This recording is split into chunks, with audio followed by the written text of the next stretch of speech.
taunya dari mana kalau suami Mbak Pia selingkuh? Pas anak umur 2 minggu kan saya suruh ngontrak. Udah ngontrak aja yuk. Akhirnya iya saya ngontrak di Serang di Penancanan tuh. Ngontrak malamnya dia ada di rumah, pas pagi disusulin sama temennya, sama orang Bayangkaranya lagi. Udah gitu dari pagi aktif teleponan. Pas anak itu sakit, panas, berak-berak gitu. Udah gitu saya telepon jam 10 nggak diangkat, jam 10 malam sampai jam 12. Akhirnya saya jam 1 malam saya nelfon ke sahabatnya. Saya nelfon, "Bang, tolong panggilin suami saya, si anak ini sakit." Namanya baru lahir kan kaget ya kali perubahan ini cuaca. Udah gitu nggak bisa diganggu, maaf katanya, soalnya ada keperluan penting itu, tapi tempatnya kayak di tempat di diskotik, suara musik gede segala, cekak ada perempuannya gitu. Ya udah saya akhirnya nggak bisa tidur sampai jam 1 malam, nunggu pagi jam 7 saya pulang ke orang tua saya. Udah pas pulang nggak ada kabar, nggak bisa ingat. Pas datang jam 1 siang ke rumah orang tua saya nggak bukain pintu. Selang seminggu mertua saya datang suruh pulang ke rumah mertua saya. Udah pulang saya nurut apa kata orang tua saya, apa kata orang tua saya sama mertua.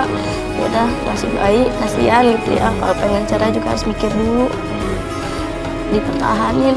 Udah pulang selang anak umur 3 bulan ke situ lagi ngontrak di tempat yang lain, di Penancanan tempat lain, beda RT. Saya ngetes 3 hari ngontrak di situ. Saya pulang ke ibu saya, itu di kamar kan pertamanya bersihin, sama saya mau pulang ke rumah saya dulu tuh, dibersihin, beres-beres rumah.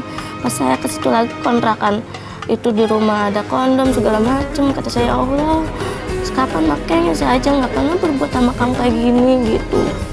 Emang dari dulu dia mau orangnya nakal, cuman kira saya tuh omongan orang tuh kiranya bohong. Kira saya namanya teman-teman mau bercanda gitu ya.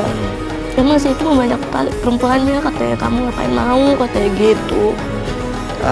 Mbak Pia ini, Masya Allah, Mbak Pia sudah rasanya jatuh tertimpa gangga ya, dengan kondisi-kondisi yang semakin memprihatinkan, kondisi-kondisi yang semakin sulit ya Mbak Pia.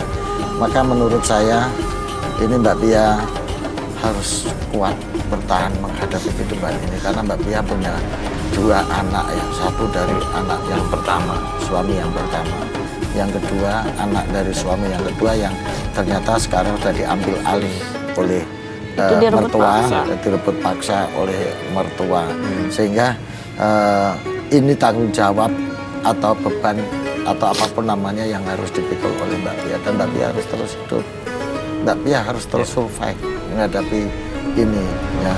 Tapi mudah-mudahan peristiwa-peristiwa yang kemarin menjadi langkah-langkah yang bahan muhasabah, bahwa itu langkah yang tidak baik, yang perlu dikoreksi, yang perlu ditata. Allah Maha Pengampun, Allah masih menunjukkan jalan bagi hamba-hambanya yang mau bertaubat, yang mau kembali ke jalan yang benar. Mbak Pia, saya hanya ingin tahu apa yang kira-kira diinginkan Mbak Pia saat ini, dan statusnya dengan suami itu sekarang kayak apa? Misalnya masalah suami nggak apa-apa, mau cerai juga udah dicerai nggak apa-apa, saya Sudah ikhlas. cerai, Sudah. Tapi kalau di negaranya belum, maksudnya bukan cerainya bisa. cerai dari orang tua, itu dari Cerainya dari mana? Maksudnya cerai orang tua itu bagaimana? Karena Jadi- cerai itu harus berangkat dari akad yang bersangkutan langsung. itu enggak, nikahnya nikah agama, tapi cerainya bukan nikah agama, bukan dihukum lagi, bukan. Jadi cerainya cerai dari bapaknya, suruh tanda tangan, bapaknya kan mentang-mentang RT.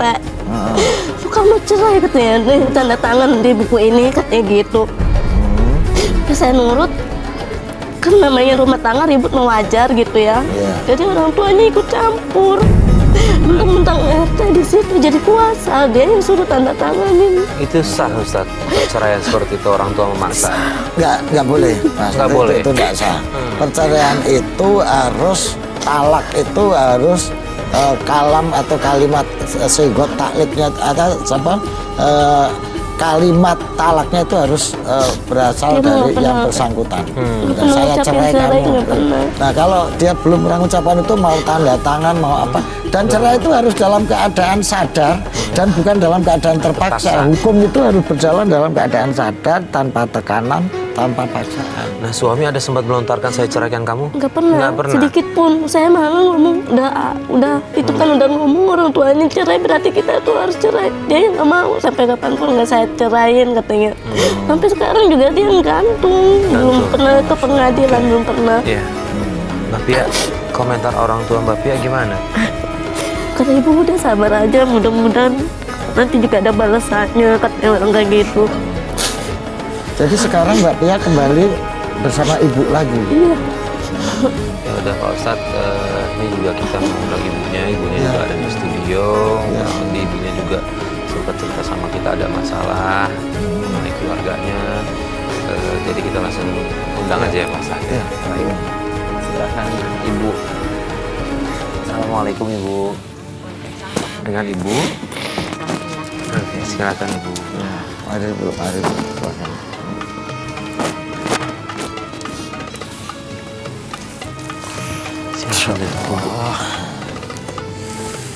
Baik Ibu Diah, terima kasih sudah bergabung sama kami di Tawakal. Kita sudah mendengar semua apa yang dialami oleh Mbak Pia, anaknya Ibu Diah. Nah, Ibu Diah sendiri gimana nih melihat anaknya seperti ini diperlakukan sama mertua dan juga sama suami? Suaminya sama saya juga nggak seneng. Nggak seneng. Waktu nikah, saya nggak boleh hadir. Nggak boleh hadir, ibu kamu jangan suruh datang, katanya gitu. Alasannya kenapa? Malu kali, sayanya jelek, miskin. Kalau melihat saya tuh melotot matanya, boro-boro selama.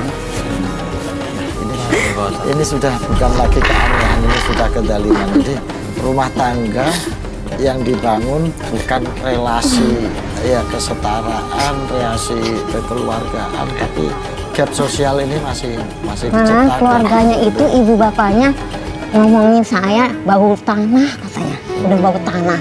Iya, iya. Doanya mati saya yang Ibu saya yang meninggal. sabar ya Bu ya, Ibu yang sabar. Kata saya Mudah-mudahan ini saya semuanya. doanya mati aja bahwa ibu kamu tuh udah bau tanah, katanya. Iya, Kamu jangan bertingkah, harus nurut, katanya di sana. Gimana tua kamu tuh nurut, katanya di sana. Ibu, saya dengar katanya juga masa lalu Ibu sama suami Ibu waktu itu juga korban kekerasan dalam rumah tangga ya Bu? Iya, kalau malah sedikit tapi saya juga dijembutin.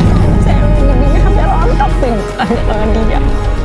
Pak Ustadz, intinya gini Pak Ustadz, Mbak Pia sama ibunya datang ke sini. Iya. Mereka berdua merasa kok hidup tidak adil. Iya. Orang memperlakukan buruk ke mereka berdua. Nah, apa yang harus mereka lakukan di ke depan Pak Ustadz? Satu, saya ingin Bu Diah dan Mbak Pia ya, supaya tidak terlalu hanyut dan larut dalam kesedihan. Ya. Jadi saya melihat ini penderitaan yang sudah sangat luar biasa. Sebagai dianggap orang miskin, dinista, terlunta-lunta, disingkirkan. Ibu Diah, mohon Ibu Diah sabar dan ikhlas menerima ini ya Bu Diah. Ini cara paling hebat untuk mengurangi penderitaan. Itu adalah ketika orang menista dan menyia-nyiakan kita, tapi kita menganggap semuanya itu menjadi sesuatu yang biasa. Sehingga ini tidak menjadi beban yang membuat kita sedih. Itu satu.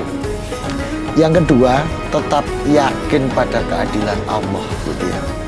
Bahwa Allah menciptakan semuanya ini adalah bagian dari ujian hidup. Orang hidup itu ada yang diuji dengan kenikmatan, ada yang diuji dengan penderitaan. Dan pada detik ini, saat ini Ibu Diah dan Mbak Pia sedang diuji dengan penderitaan hidup.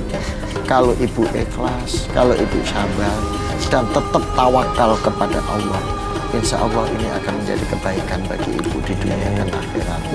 Maka saya sarankan kepada Ibu ya, supaya Ibu bisa menghadapi semuanya ini dengan lapang dada dan enjoy. Ibu sering banyak berzikir, Ibu sering banyak berdoa. Dikir setiap waktu, dikir aja. Dikir, Pas waktu sholat. mengingat Allah ya, mengingat Allah. Itu kayak mengingat pergi Allah. dari saya itu tiap hari berdoa aja itu. Iya, makanya Ibu perbanyak Sebenarnya itu. dia ninggalin saya. Iya. Alhamdulillah dia dapatnya yang cocok sama dia itu Ya, sekarangnya. ya, makanya itu nanti Allah akan ngasih jalan yang terbaik untuk Ibu. Allah tidak akan pernah membiarkan hambanya sendirian. Allah tidak akan pernah membiarkan makhluknya untuk terluka-luka. Karena setiap ujian Allah itu ada tujuannya. Ibu tawakal ya. Tawakal itu pasrahkan semuanya kepada Allah. Sebab kalau Ibu nggak tawakal nanti di dunianya sudah menderita, di akhiratnya nggak dapat apa-apa. Tapi kalau Ibu tawakal, ikhlas, pasrah, meskipun di dunia menderita, insya Allah Ibu akan mendapat balasan nanti di akhirat karena kesabaran dan ketawakalan Ibu. Itu satu. Yang kedua, Ibu banyak berzikir, ya, zikirnya baca sholawat, zikirnya baca sholawat yang sebanyak-banyaknya, ya. Kalau Ibu bisa ngaji, nanti sambil ngaji Quran diperbanyak.